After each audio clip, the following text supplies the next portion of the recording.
আপনি যে এই দুটা দিনকে ঈদের দিন বললেন সেটা ভিত্তিহীন, এর কোনো প্রমাণ নেই। আর আপনাকে আবারও বলছি, আপনি আবু দাউদ শরীফের 1134 অর্থাৎ 11,034 নম্বর হাদিসটি দেখার অনুরোধ রইল। আসসালামু আলাইকুম ওয়া রাহমাতুল্লাহি ওয়া বারাকাতুহু। প্রিয় দর্শক,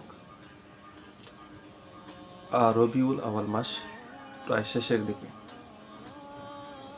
তো এই বিষয়টা নিয়ে আমি ভিডিও আপনাদের সামনে উপস্থাপনা করতে একটু লেট হয়ে গেল, তার জন্য আমি সরি, আন্তরিকভাবে দুঃখিত।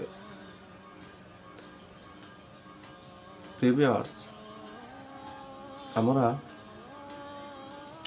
সবাই জানি মুহাম্মদুর রাসূলুল্লাহ সাল্লাল্লাহু আলাইহি ওয়াসাল্লামের জন্ম সোমবারে হয়েছে। তবে রবিউল আউয়াল মাসের কত তারিখ হয়েছে সেই ব্যাপারে অনেকের মতবিরোধ রয়েছে। এ ব্যাপারে প্রায় 6টি মত প্রাণিধানযোগ্য, যেমন 2 তারিখ, 3 তারিখ, 8 তারিখ, 12 তারিখ, 17 তারিখ এবং রমজানের 12 তারিখও বর্ণনা পাওয়া যায়। যাক, এ বিষয়ে কথা বলতে চাই না। তো আমি একটি ভিডিও দেখছিলাম, যেটা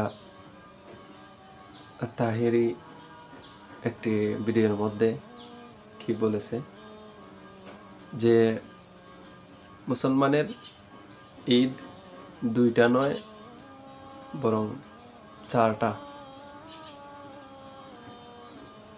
আচ্ছা, মুসলমানের ঈদ 4টা, তাহলে চলুন দেখে আসি, তার মুখ থেকেই শুনে আসি কিভাবে সে 4টা বলে। জি, অনেকে বাংলার জমিনে বলেন ঈদুল ফিতর আর ঈদুল আজহা ছাড়া কোনো ঈদ নাই। আল্লাহর হাবিব জুমার দিনকে ঈদ বলেছেন, তাইলে কয়টা ঈদ বলেন? আল্লাহর হাবিব আরাফার দিনকে ঈদ বলেছেন, ঈদ কয়টা হলো? 4টা। দর্শক, আপনারা দেখতে পারলেন সে কি বলেছে, যে ঈদুল ফিতর এবং ঈদুল আজহা এই দুটি ছাড়াও আরও ঈদ রয়েছে, যেমন জুমার দিন ঈদের দিন, তারপর আরাফার দিন ঈদের দিন। আসলে আমি বলবো ওনার ন্যূনতম ইলম কালাম নেই। দেখুন, আবু দাউদ শরীফের 11,034 নম্বর হাদিস রয়েছে। আনাস ইবনে মালিক রাদিয়াল্লাহু তাআলা আনহু থেকে বর্ণিত, তিনি বলেন, আল্লাহ রাসূল সাল্লাল্লাহু আলাইহি ওয়াসাল্লাম যখন হিজরত করে মদিনায় যান, তখন গিয়ে দেখেন সেখানকার লোকেরা আপনার খেলাধুলা করতেছে, 2টি দিনে আনন্দ ফুর্তি করতেছে। তখন আল্লাহ রসুল সাহাবাদেরকে প্রশ্ন করলেন, মা হাযানি ইয়াউমানে, এই 2টি দিন কি? তখন তারা বলছিল যে আমরা জাহিলি যুগে এই 2টি দিনে আনন্দ ফুর্তি করতাম এবং খেলাধুলা করতাম।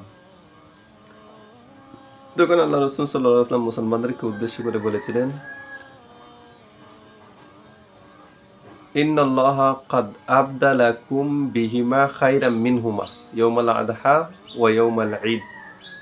আল্লাহ তাআলা তোমাদেরকে ওই 2টি দিনের পরিবর্তে আরো উত্তম 2টি দিন দান করেছেন। সেটি হলো ইয়াউমুল আদহা বা কুরবানির ঈদ এবং ইয়াউমুল ফিতর মানে ঈদুল ফিতর মানে রোজার পর যেই ঈদ, এই 2টি দিন তোমাদেরকে আল্লাহ তাআলা দান করেছেন আগেকার জাহিলি যুগের 2টি দিন থেকে অনেক কল্যাণকর এবং উত্তম।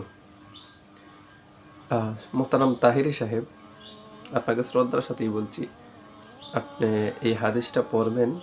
11,034 নম্বর হাদিসটা রয়েছে, 1134 হাদিসটা একটু দেখবেন, ব্যাখ্যা পড়বেন, তারপর মন্তব্য করবেন যে মুসলমানের ঈদ কয়টা। এবার আসুন, আপনি যে বললেন, আপনি তাহেরি সাহেব যে বললেন, অথবা তাহেরি সাহেবের বক্তা যারা আছেন তারা শুনে রাখুন, বলবেন তো আমাদের হুজুরে প্রমাণ দিয়েছেন যে আপনার ঈদ 4টা উনি বলেছেন, জুমার দিনটা ঈদ বলেছেন, সাইদুল ইয়াউম ইয়াউমুল জুমা বা বিভিন্ন শব্দে ঈদ বা খুশি কথাও হাদিসে এসেছে। কিন্তু এখানে তো ঈদ দ্বারা এই যে ঈদুল আজহা বা ঈদুল ফিতর যেই ঈদ, এই ঈদ তো এখানে বোঝায় না ভাই। আসলে আপনার কমন সেন্স যে এত কম সেটা আমার জানা ছিল না। ঈদ দ্বারা এখানে উদ্দেশ্য হলো কি, যে প্রত্যেক সপ্তাহ মুসলমানের জন্য একটি গুনাহ মাফের কারণ হয়। প্রত্যেকটা সপ্তাহের মধ্যে আল্লাহ তাআলা জুমার দিনের মধ্যে অনেক বরকত রেখেছেন, অনেক মাগফিরাত রেখেছেন। এই দিনের মধ্যে উত্তম এমন একটা সময় রয়েছে যেই সময়ের মধ্যে যেই ব্যক্তি আল্লাহর কাছে যা চাইবে আল্লাহ তাআলা তাই দিয়ে দিবেন। এজন্য এই দিনকে অন্যান্য দিনের তুলনায় সাইয়্যিদ বা সরদার বলা হয়েছে। এই হিসাবে অথবা ঈদ বলা যেতে পারে উত্তম হিসাবে, মানে খুশির দিন হিসাবে কি যে এই দিনটার মধ্যে গুনাহ মাফ হয় বিদায় মুসলমানের জন্য খুশির দিন, যে এই দিনে গুনাহ মাফ করাইতে পারবে, এই হিসাবে ঈদ বলা হয়েছে। কিন্তু ঈদ বলতে যেই আনন্দ ফুর্তি, যেই নামাজ আমরা ফরজ পড়ে থাকি ঈদের দিন, ঈদুল আজহা এবং ঈদুল ফিতরের সময়, এইগুলার সমান তো এই দুটি ঈদ নয়। বিদায় একটাকে আরেকটার সাথে মিলালে কিভাবে চলবে ভাই? তারপর আসুন, এই আরাফার দিনকে উনি ঈদ বলেছেন। আরাফার দিনকে হয়তো আল্লাহ রাসূল সাল্লাল্লাহু আলাইহি ওয়াসাল্লাম ৯ জিলহজ আরাফায় অবস্থান করে তারপর এখান থেকে পূর্ণ প্রস্তুতি নিয়ে কুরবানি দিবে নাহারে গিয়ে মুজদালিফায় কঙ্কর মারবেন। তো এটা হজ্জের ব্যাপার। আরাফার দিনকে হয়তো আল্লাহ রসুল খুশির প্রকাশের নিমিত্তে যে হাজের জন্য উত্তম দিন, যে আগামীকাল ঈদ করবে এবং কুরবানি করবে আল্লাহর ঘরের মধ্যেই, আল্লাহর ঘরের আশপাশে, তো এটাও এক ধরনের খুশি, এই হিসাবে হয়তো বা ঈদ বলা যেতে পারে। কিন্তু এটা তো নয় যে ঈদুল ফিতর এবং ঈদুল আজহার মধ্যে যেই খুশি রয়েছে, যেই আনন্দ রয়েছে, যেই ফুর্তি রয়েছে, যেই সওয়াব রয়েছে, সেটা তো এই দুই দিনের মধ্যে পাওয়া যায় না। সুতরাং আশা করি তাহির সাহেবের বক্তা যারা আছেন তারাও বুঝতে পারবেন, আর তাহির সাহেব যদি দেখে থাকেন তাহলে তিনিও বুঝতে পারবেন। আল্লাহ আপনাকে এবং আপনাদের বক্তবৃন্দ সহ সবাইকে বুঝার তৌফিক দান করুন।